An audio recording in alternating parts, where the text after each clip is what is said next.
इस वीडियो के अंदर हम चर्चा करेंगे मैकबेथ के एक्ट 5 की, जिसमें है 9 सीन्स, यानी कि सबसे लंबा पार्ट जहां पर मैकबेथ का डाउनफॉल हो जाता है, लेडी मैकबेथ पागल हो जाती है, मैकबेथ के खिलाफ की गई सारी भविष्यवाणियां सत्य साबित हो जाती है, मैकडफ मैकबेथ को मार देता है और मालकॉम किंग बन जाता है। स्कोन में जाकर के मालकॉम का राज मुकुट पहना दिया जाता है। तो चलो शुरू करते हैं आज की क्लास को ज़्यादा बकवास किए बिना सीधे पॉइंट पर। ये देखिए मैकबेथ का अल्टीमेट डाउनफॉल आ ही गया है, मैकबेथ को मार दिया गया है। और अब बात करते सब हर सीन में क्या होता है, तो इनके की पॉइंट देख लीजिए। पहले सीन के अंदर लेडी मैकबेथ पागल हो जाती है और साफ साफ ऐसी ऐसी बातें बोलती है कि अरेबियन स्वीट परफ्यूम्स भी क्या नहीं कर सकती, मेरे इन हाथों को धो नहीं सकती, इसको सुगंधित नहीं कर सकती। और वो ये स्लीप वॉकिंग सीन भी यहाँ पर देखने को मिलते हैं। The English army advance second scene के अंदर जो अंग्रेजी सेना है, इंग्लैंड की सेना है, सीवर्ड के साथ, यंग सीवर्ड के साथ वहाँ पर आना शुरू हो चुकी है और वहाँ पर अब बढ़ने लगती है आगे। मैकबेथ का डेफियंस, मैकबेथ सोचता है कि सेना बढ़ भी जाएगी तो क्या होगा, कोई फायदा नहीं होगा, जब तक बिरनम वुड उठ के नहीं आएगा तब तक मेरा मर्डर नहीं हो पाएगा। फिर बिरनम वुड भी चलने लगता है तो मैकबेथ को थोड़ा सा डर लगने लगता है कि बिरनम वुड चलने लग गया। मैकबेथ की अंतिम जो आशा है वो एक्ट 5 के अंदर खत्म हो जाती है, क्योंकि वो यही सोच रहा था बिरनम वुड कैसे उठ के आएगा, लेकिन वो आ जाता है।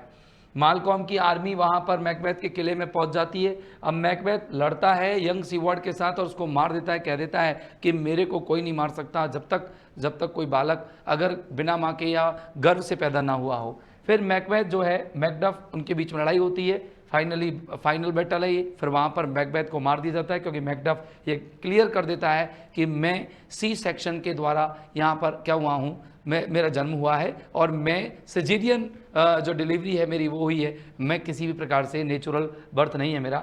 मालकॉम अब यहाँ पर राजा बन जाता है। ये टोटल 9 सीन्स हैं। चलो आओ एक एक सीन का हम डिस्क्रिप्शन देखते हैं। सीन 1 के अंदर लेडी मैकबेथ जो है पागल हो जाती है। लेडी मैकबेथ स्लीप बॉक्स करती है, स्लीप वॉकिंग सीन यहाँ पर देखने को मिलता है। एक्ट 5 सीन 1 रिवील कर देती है अपने गहरे गिल्ट को, है ना, गहरे गिल्ट को यहाँ पर रिवील कर देती है और यहाँ पर मर भी जाती है। इसकी जानकारी सेटन का जो अटेंडेंट है मैकबेथ का वो दे देता है उसको। A doctor and a gentle woman secretly watch her, और एक जेंटल वुमन है जो लेडी मैकबेथ की सर्वेंट है और एक डॉक्टर है जिसको लेडी मैकबेथ का इलाज के लिए बुलाया गया है, स्कॉटिश डॉक्टर है। और ये स्कॉटिश डॉक्टर वहाँ पर सीक्रेटली वॉच करते हैं उसको एज रब्स हर हैंड्स, की वो अपने हाथों को रगड़ती है ब्लड को साफ करने के लिए और वो उन्हें बार बार धोती है, इमेजिनरी ब्लड स्टेन्स को बार बार धोती है। अब देखो शी रिपीटेडली मैटर्स, वो बार बार बड़बड़ाती है अबाउट डंकन्स मर्डर, डंकन के मर्डर के बारे में, बैंको की डेथ के बारे में और मैकडफ की फैमिली के बारे में। तीनों चीज़ें वहाँ पर जिक्र कर देती है, यानी डॉक्टर को और वहाँ पर जेंटल वुमन को सब कुछ पता लग जाता है। डॉक्टर रियलाइज करता है कि उसने गिल्ट किया है but believes nothing can cure her trouble mind, क्योंकि अब उसका दिमाग इतना परेशानी में चला गया है कि अब उसको वैसे मेरे रेमेडी की कोई आवश्यकता नहीं है। अब देखो की quotation, out dam spot out I से, वो रक्त के उन दागों से कहती है कि तुम निकल जाओ मेरे हाथों से, तुरंत निकल जाओ। What I done can not be undone, अब मैंने जो कर दिया है वो अनडन नहीं हो सकता। What is done can not be undone, यानी जो हम लोगों ने कर दिया है उसको अनडन नहीं कर सकते। अब देखो the thane of 5 had a wife, thane of 5 के पास एक पत्नी है, वेयर इज शी नाउ, अब वो कहाँ गई, मतलब मर गई। तो there is the smell of the blood still, अभी भी रक्त की जो सुगंध है वो मेरे हाथों में है। All the perfumes of Arabia, Arabia की सारी स्वीट परफ्यूम भी क्या नहीं कर सकती, मेरे हाथों को परफ्यूम नहीं कर सकती, मेरे हाथों को फ्रेग्रेंस नहीं बदल सकती। तो ये सारे के सारे कोटेशंस किसने बोले हैं, लेडी मैकबेथ ने बोले हैं। और किसके अंदर बोले हैं, सीन 1 के अंदर एक्ट 5 में। ये कोटेशंस आपको याद रखने हैं। Out damn the spot, out I say, what is done can not be undone, the thane of 5, ये सबसे पॉपुलर है और ये हैंड वाली भी सबसे बढ़िया ये है। आपसे एक्ट और सीन पूछा जाए तो आप खटाक से जवाब दे देना। Scene 2 fight. अब फाइट के लिए आर्मी बढ़ती है साहब किधर, किले की ओर। अब किले की ओर बढ़ रही है तो देखो स्कॉटिश नॉवलमैन कौन कौन, लिनॉक्स, मेंटिएथ, कैथनेस और एग्नस, ये डिस्कस करते हैं कि कैसे मैकबेथ ने अपनी सपोर्ट खो दिया है अपने लोगों का, लोग ही बगावत कर बैठे। अब देखो वो क्या करते हैं, मैकबेथ के आर्मी को मालकॉम की आर्मी को ज्वाइन करने के लिए तैयारी करते हैं, मार्चिंग टूवर्ड्स बिरनम वुड, और बिरनम वुड की तरफ बढ़ जाते हैं। कौन, ये सारे लोग, यानी कि अब मैकबेथ के साथ ना तो मेंटिएथ है और ना ही कैथनेस है और ना ही लिनॉक्स है, ना एंगस है। अब देखो क्या हुआ की quotation, now does he feel his secret murder sticking on his hands. अब पता, हाँ, तो now does he feel his secret murders sticking on his hands, those he commands move only in command, nothing I in love. तो मतलब कहने का मतलब ये लोग क्या है, पूरी तरह से नफरत करने लग जाते हैं किससे, मैकबेथ से, और वो कहते हैं कि अब जिन मर्डरर्स को ये यूज करता था अब करे और अब अपने आप को बचाए। मैकबेथ डेफियंस, मैकबेथ यहाँ पर बिल्कुल अवज्ञाकारी हो जाता है क्योंकि उसे पता है यहाँ पर कि उसको कोई नहीं मार सकता क्योंकि चुड़ैलों ने उसके लिए भविष्यवाणी की है और वो अंधविश्वास करता है चुड़ैलों की भविष्यवाणी पर।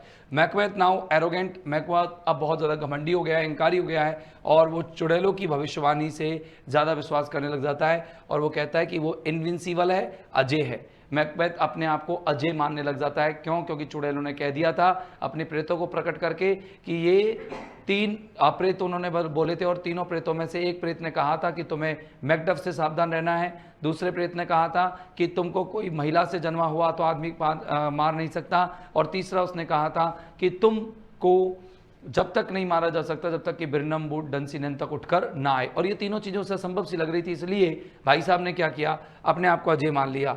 वो ये सुनता है कि मालकॉम की आर्मी जो है वो आ रही है, ये तो सुन लेता है कि इंग्लिश आर्मी आ रही है, बट लेकिन ही इज़ नॉट अफ्रेड, वो डरता नहीं है। ही मॉक्स हिज सर्वेंट्स, वो अपने नौकरों का मजाक उड़ाता है, एंड ऑर्डर्स हिज आर्मर, और वो कहता है कि उसका जो कवच है, प्रिपेयरिंग फॉर बैटल, उसके कवच को तैयार किया जाए लड़ाई के लिए, ठीक है ना, वो लड़ाई के लिए तैयार है।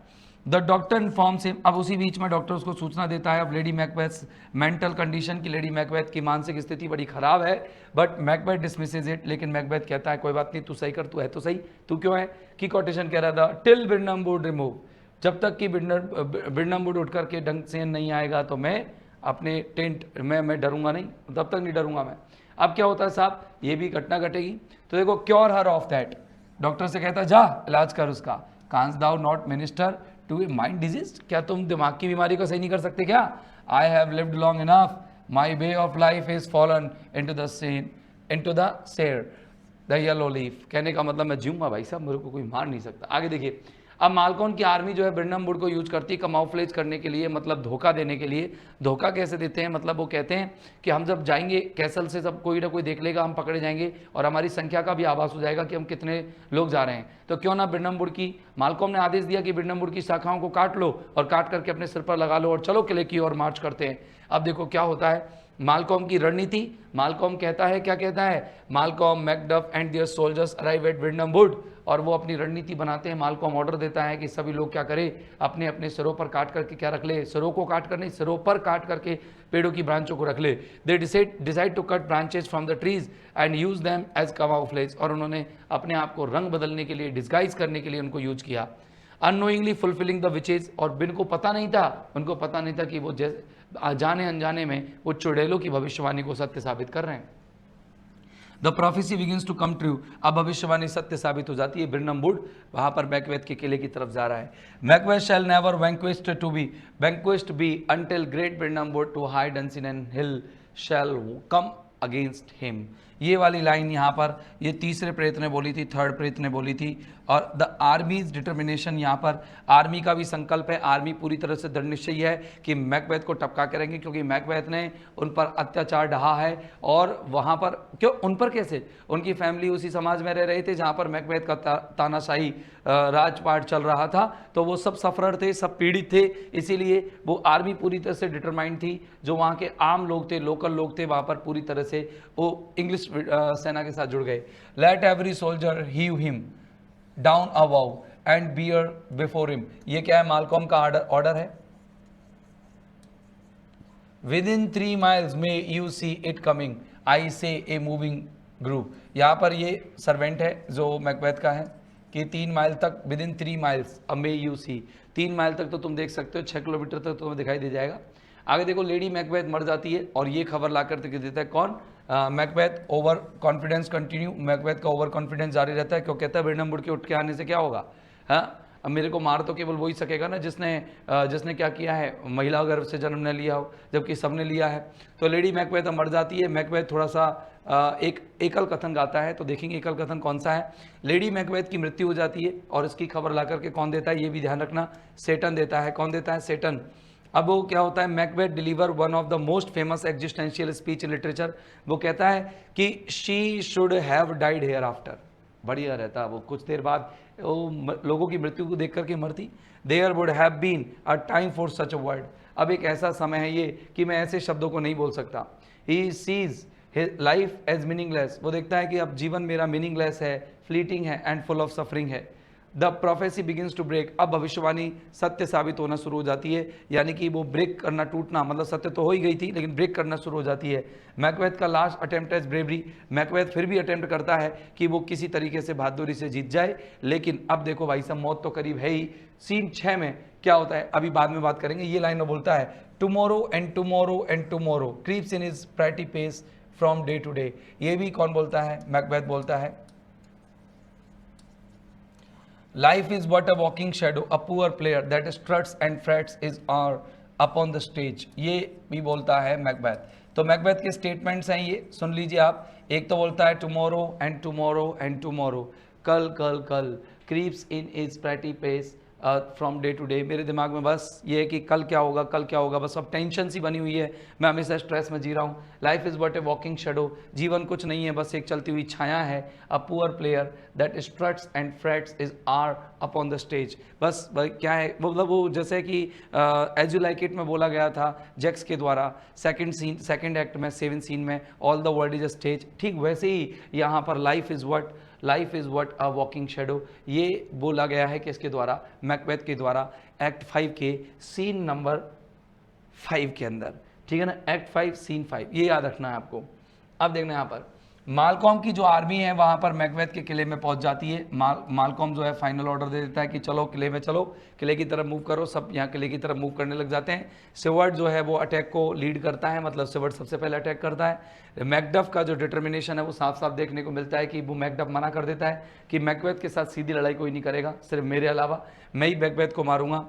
The final battle begin. अब अंतिम बैटल शुरू हो जाता है। Make all your trumpets speak, give them all breath. वो कहता है कि चलो तुम्हारे सारे जो बिगुल हैं उनको बजा दो और उनको सबको सांस लेने दो, सबको बजा दो। अब देखो मैकबेथ लड़ता है और जो है किल यंग सिवर्ट, और वो यंग सिवर्ट को मार देता है 7वें सीन में। 7वें सीन में यंग सिवर्ट मर जाता है। मैकबेथ का फॉल्स कॉन्फिडेंस है और उसका कॉन्फिडेंस ये भरा है कि भाई वो कहता है कि मेरे को कोई नहीं मार सकता, मेरे को तो वो तो कतई नहीं मार सकता जिसका जन्म महिला से हुआ है, और वो यंग सिवर्ट को मार देता। बेचारा यंग सिवर्ट जो है वो सिवर्ट का बेटा है और वो बेचारा लड़ ही रहा था, मर गया। Thou was born of a woman, तुम तो महिला से पैदा हुए हो, but swords I smile at, और मेरी तलवार जो है तुम्हारी तरफ मुस्कुरा रही है। मैकडफ जो है अब मैकबेथ की सर्च करता है कि मैं उसे मारूंगा, तो वो कह रहा है if thou beest slain and with no stroke of mine my wife and children's ghost will haunt me still. कह रहा है कि अगर मैं तुझे मारूंगा नहीं ना तो मेरी पत्नी और मेरे जो बच्चा है उसका भूत मुझे परेशान करेगा। कौन कहता है लाइन? मैकडफ कहता है किससे? मैकबेथ से। मालकॉम एंड सिवर्ट मूव फॉरवर्ड। अब मालकॉम और सिवर्ट थोड़ा आगे चले जाते हैं और वो मैकबेथ से लड़ने लग जाता है।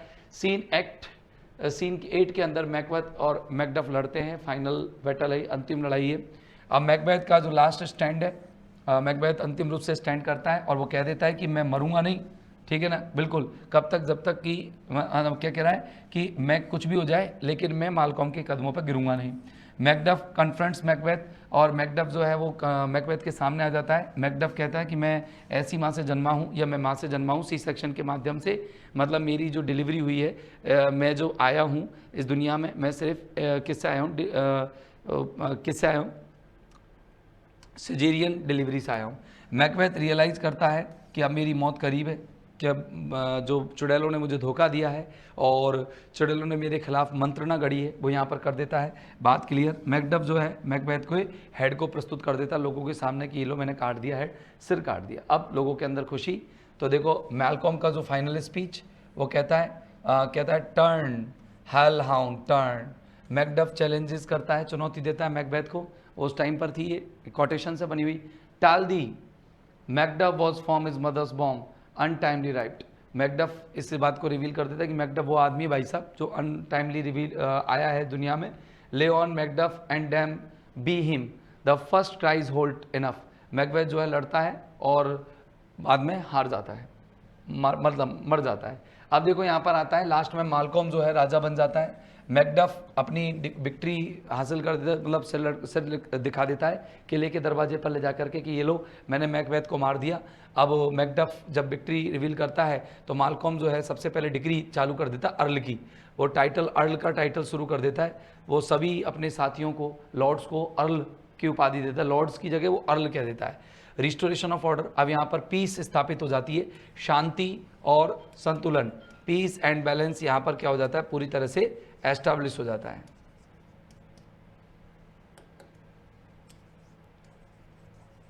संतुलन, बिल्कुल।